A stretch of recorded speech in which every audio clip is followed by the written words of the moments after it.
அனைவருக்கும் வணக்கம்.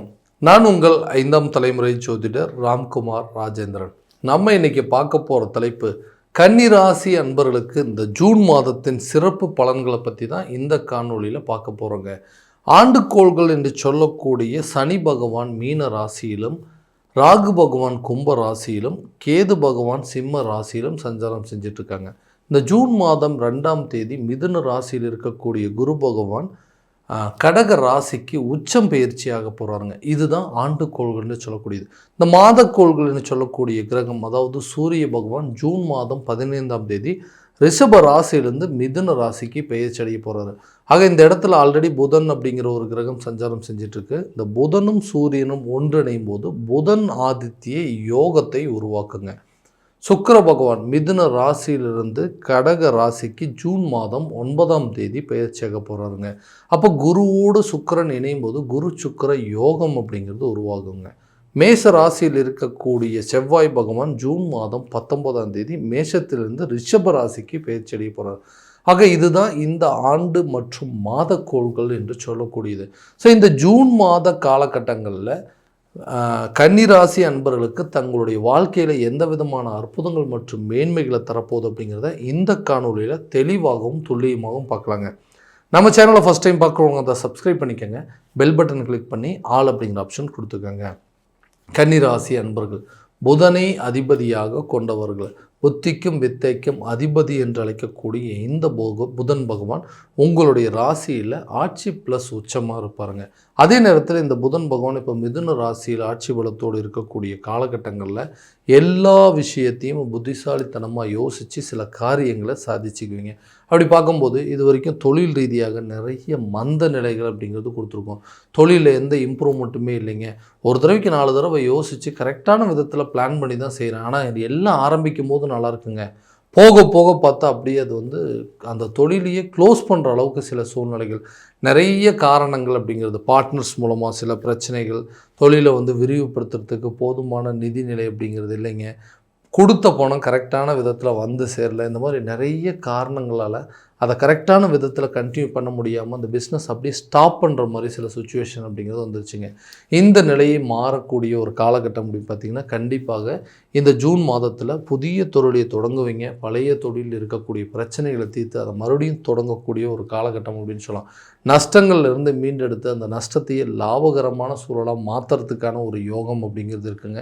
இது வரைக்கும் எந்தெந்த பிஸ்னஸில் நஷ்டம் வந்துச்சோ அதெல்லாம் லாபமும் மாறும். ஏன் அப்படின்னு கேட்டிங்கன்னா இந்த 11ஆம் பாவத்தில் லாபஸ்தானத்தில் குரு உச்ச நிலையில் இருக்கக்கூடிய காலகட்டங்களில் கண்டிப்பாக நீங்கள் போட்ட முதலீடு இரட்டிப்பாகக்கூடிய ஒரு காலகட்டம் அப்படின்னு சொல்லலாம். அப்போ இது வரைக்கும் லாஸில் இருந்தது எல்லாத்தையுமே மீட்டெடுத்து ப்ராஃபிட்டாக கொண்டு போவீங்க. புதுசாக பிஸ்னஸ் ஸ்டார்ட் பண்ணுவீங்க. பார்ட்னர்ஸ் எல்லாத்தையுமே விளக்கிட்டு அந்த பார்ட்னர்ஷிப் இருந்த பிஸ்னஸை உங்களுடைய சொந்த பிஸ்னஸ், அதாவது நீங்கள் தனியாக எடுத்து நடத்துகிற அளவுக்கு அந்த யோகம் அப்படிங்கிறது உருவாகுங்க. வேலையில் இருக்கக்கூடிய நபர்களுக்கு இது வரைக்கும் எனக்கு ஒரு அங்கீகாரமே கிடைக்கலைங்க, தேவையில்லாத விஷயத்துல எல்லாம் தலையை நுழைக்கிற மூக்க நுழைக்கிற மாதிரி என்னை எந்த வேலையும் எந்த டிபார்ட்மெண்ட்லேயும் சம்மந்தமே இல்லாத இடத்துல எல்லாம் கொண்டு போய் என்னை திணிச்சு இந்த வேலையை நீ தான் பார்க்கணும், இது உன்னோட வேலை தான் சொல்லிட்டு காரணமே இல்லாமல் இன்றைக்கி நம்மளை கரைச்சி கொட்டுற அளவுக்கு சில சூழ்நிலைகள் அப்படிங்கிறது வந்துருச்சுங்க. இதே நிலை நீடிச்சிருந்தேன்னா இந்த இடத்துல என்னால் நிறைய வேலை பார்க்க முடியாது. ஏன்னா மற்ற வேலை என்னோடய வேலையை நான் கரெக்டாக செஞ்சேன் அப்படின்னா போதுமே, மற்ற வேலையும் நான் செஞ்சு கொடுக்குற மாதிரி ஒரு சூழ்நிலை. இதனால் எனக்கு எந்த ஒரு விதத்துலையும் ஒரு ப்ரமோஷனோ ஒரு சேலரி இன்க்ரிமெண்ட்டோ அல்லது ஒரு போனஸ் அப்படிங்கிற கிடைக்கிற சூழ்நிலை எதுவுமே இல்லை. என்னுடைய வேலையை என்னை பார்க்க விட்டால் போதுங்க அப்படின்னு சொல்லக்கூடிய இந்த ராசி அன்பர்களுக்கு கண்டிப்பாக அதுக்குண்டான அந்தஸ்து அப்படிங்கிறது கிடைக்குங்க. உங்களுடைய வேலை என்னன்னு தெரிஞ்சு உங்களுடைய உயர் அதிகாரிகள் உங்களுடைய வேலையை பார்த்து பாராட்டக்கூடிய அளவுக்கு நிலைகள் அப்படிங்கிறது மாறும். இதனால் என்னென்னா உங்களுடைய இன்கம் அப்படிங்கிறது பெருகும். ஒரு இன்க்ரிமெண்ட் போடுவாங்க, ஒரு ப்ரொமோஷன் அப்படிங்கிறது கிடைக்கும், இல்லை நீங்கள் எதிர்பார்த்த இடத்துக்கு ட்ரான்ஸ்ஃபர் அப்படிங்கிறது கிடைக்கும். இந்த காலகட்டங்களில் நீங்கள் செய்யக்கூடிய ஒவ்வொரு வேலைக்கும் உங்களுக்கு ஒரு நல்ல மதிப்பு மரியாதை அப்படிங்கிறது உயருங்க. இதனால் உங்களுடைய செல்வாக்கை பெருக்கிக் கொள்ளக்கூடிய ஒரு காலகட்டம் அப்படின்னு சொல்லாங்க. திருமணம் சம்மந்தப்பட்ட யோகங்கள், திருமண தடைகள் அப்படிங்கிறது நிறைய கொடுத்துட்டு இருந்தது. அந்த தடைகள் அப்படிங்கிறது உடையுங்க. கூடி சீக்கிரத்தில் திருமணம் சார்ந்த யோகங்கள் அப்படிங்கிறது நிச்சயமாக உருவாக போகுது. ரொம்ப நாளாக இது ஒரு குறைபாடாகவே இருந்துட்டு இருந்ததுங்க. ஒரு பையனுக்கோ ஒரு பொண்ணுக்கோ கல்யாணம் பண்ணி வைக்க முடியல அப்படிங்கிற ஒரு ஏக்கத்திலேயே நிறைய ஜாதகங்கள்லாம் பார்த்து இனிமேல் அதுவாக அமையட்டும், இதுக்கு மேலே நானாக போய் பார்க்குறதுன்னு சொல்லி சில நேரத்தில் வெறுக்கக்கூடிய அளவுக்கு சூழ்நிலை. இதுலேயே வந்து நமக்கு என்னென்னா, நம்ம கல்யாணமே பண்ணிக்காமல் இப்படியே வாழ்ந்துடலாம் அப்படிங்கிற அளவுக்கு எண்ணங்கள் வந்துருச்சு. அந்த நிலைகள் மாறும். கூடிய சீக்கிரத்தில் திருமணம் அப்படிங்கிறது நடக்கும்.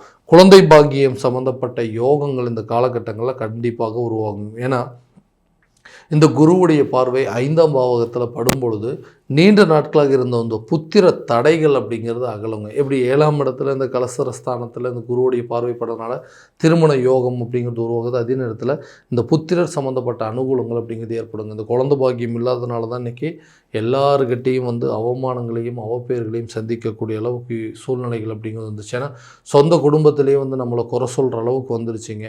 எங்கே போனாலும் ஆமாம் இந்த மாதிரி இடத்துல கல்யாணம் பண்ணதுனால தான் இப்படி இருக்குது அப்படின்னு சொல்லி நம்மளையே குறை சொல்கிற அளவுக்கு நிலைகள் வந்திருக்கு. அந்த நிலைகள் மாறி கூடிய விரைவில் குழந்தை பாக்கியம் அப்படிங்கிறது ஏற்படுங்க. கணவன் மனைவிக்கிடையே இருக்கக்கூடிய கருத்து வேறுபாடுகள், தேவையில்லாத சில பிரச்சனைகள் அப்படிங்கிறது இந்த காலகட்டங்களில் முழுமையாக நீங்கும். ஏன்னா காரணமே இல்லாமல் மனைவியை ஒரு குறை சொல்கிறது, மனைவி கணவனை குறை சொல்கிறதுன்னு சொல்லிட்டு இன்றைக்கி எடுத்ததுக்கெல்லாம் சண்டை அப்படின்னு சொல்லி ஒரே வீட்டில் இருந்துக்கிட்டே ஒவ்வொரு திசையில் உட்காந்துட்டு இருக்கிற மாதிரி சூழ்நிலைகள். ஒன்றா உட்காந்து சாப்பிட்டு பல நாள் ஆச்சுங்க. ஏன்னா காரணமே இல்லாமல் எதுக்கு எடுத்தாலும் கருத்து சொல்லி, எதுக்கு எடுத்தாலும் காரணம் கண்டுபிடிச்சி, அது மூலமாக நிறைய இன்றைக்கி மன உளைச்சல்களை சந்திச்சு இந்த லைஃபை அப்படிங்கிறது டிவோர்ஸ் பண்ணிக்கிட்டாவே போதும் அப்படின்னு சொல்லி நிறைய பேர் வந்து சட்ட ரீதியாக சில முயற்சி கூட எடுத்திருப்பாங்க. அந்த முயற்சிகள் அப்படிங்கிறது முழுமையாக உடைச்செறிஞ்சு உங்களுடைய லவ் அண்ட் ரிலேஷன்ஷிப், அந்த குடும்ப வாழ்க்கையை குதூகலமான சூழலில் கொண்டு போகிறதுக்கு அல்லது ரொம்ப நாளாக வந்து கணவன் மனைவிக்கிடையே இருக்கக்கூடிய அந்யோன்யங்கள் பெருகுவதற்கான வாய்ப்புகள் அப்படிங்கிறது இருக்குங்க.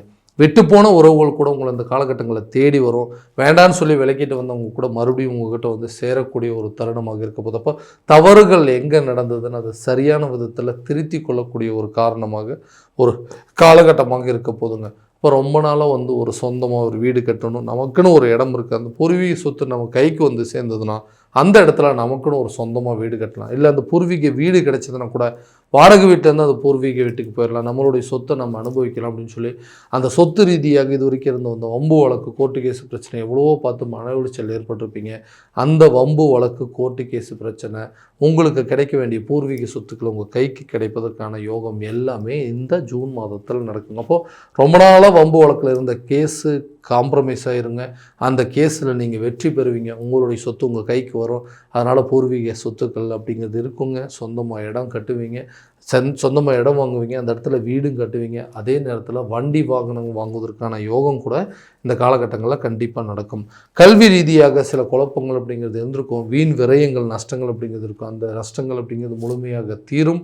கல்வி சம்மந்தப்பட்ட சில அதாவது கல்வி சம்மந்தப்பட்ட சில செலவினங்கள், அதாவது ஃபீஸ் கட்டுறதோ அல்லது ஏதோ அட்மிஷன் ஃபீஸ் கட்டுறதோ அல்லது டியூஷன் ஃபீஸ், இந்த மாதிரி சில செலவினங்கள் அப்படிங்கிறது இந்த காலகட்டங்களில் நிச்சயம் ஃபேஸ் பண்ணுவீங்க. ஆரோக்கியத்தில் இருக்கக்கூடிய பாதிப்புகள் கரெக்டான விதத்தில் நோயை அறிஞ்சு அதுக்குண்டான மருத்துவ முயற்சிகள் எடுக்கக்கூடிய ஒரு காலகட்டமாக இருக்க போது. அப்போ ரொம்ப நாளாக வியாதிகளை எப்படி தீர்க்கணும், எந்த விதமான மருத்துவ முயற்சிகள் எடுக்கணும் அப்படிங்கிறதெல்லாம் இந்த காலகட்டங்களில் தெரிஞ்சு அதுக்கு தகுந்த மாதிரி ட்ரீட்மெண்ட் அப்படிங்கிறது எடுப்பீங்க. அதே நேரத்தில் இந்த கடன் சம்மந்தப்பட்ட விவகாரங்கள், அடுத்தவங்களுக்கு கடன் கொடுக்கறத போய் இன்றைக்கி அடுத்தவங்ககிட்ட வந்து கடன் வாங்கக்கூடிய நிலைக்கு வந்துட்டுங்க. என்னதான் இது நிலை? ஏன்னா எல்லாருக்கும் உதவி பண்ண, ஆனால் இன்றைக்கி எனக்குன்னு ஒரு உதவி கேட்டால் பணம் கொடுக்கறதுக்கு யோசிக்கிறாங்க. இந்த நிலை எப்படியாவது மாற்றணுங்க. என்னுடைய நிலை, என்னுடைய தகுதி தராதரம் எல்லாமே எல்லாத்துக்குமே தெரியும்.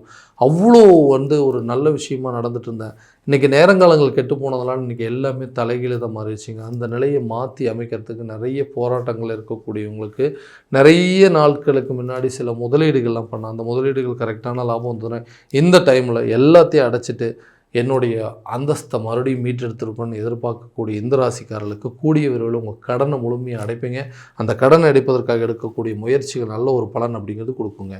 ஸோ இது வரைக்கும் நம்ம பார்த்ததெல்லாம் கோட்சார பலன்கள் மட்டும்தான். இந்த பலன்கள் அனைத்து உங்களுக்கு நடக்குமானா உங்களுடைய சுய ஜாதகத்தை முழுமையாக தெரிஞ்சுக்கிட்டு அதில் உள்ள திசாபுத்திகள் அறிஞ்சு அது தகுந்த மாதிரி செயல்பட்டீங்க அப்படின்னா எல்லா விதமான வெற்றிகள் அப்படிங்கிறது உங்களுக்கு கிடைக்குங்க. உங்களுடைய ஜாதகத்தை எங்கிட்ட பார்க்கணும் விருப்பப்பட்டீங்கன்னா கீழே தெரியிற நம்பருக்கு காண்டாக்ட் பண்ணி அப்பாயின்மெண்ட் ஃபிக்ஸ் பண்ணிக்கோங்க. அப்படி இல்லையா உங்களோட ஜாதகத்தை வாட்ஸ்அப் மூலமாக அனுப்பிச்சு வச்சிங்க அப்படின்னா தெளிவான முறையில் கிடைச்சி துல்லியமான பலன்கள் அப்படிங்கிறது உங்களுக்கு தெரியப்படுத்தப்படுங்க. மீண்டும் அடுத்த காணொலியில் உங்களை சந்திக்கும் வரை உங்களிடமிருந்து விடைபெறுவது உங்கள் ராம்குமார் ராஜேந்திரன். நன்றி.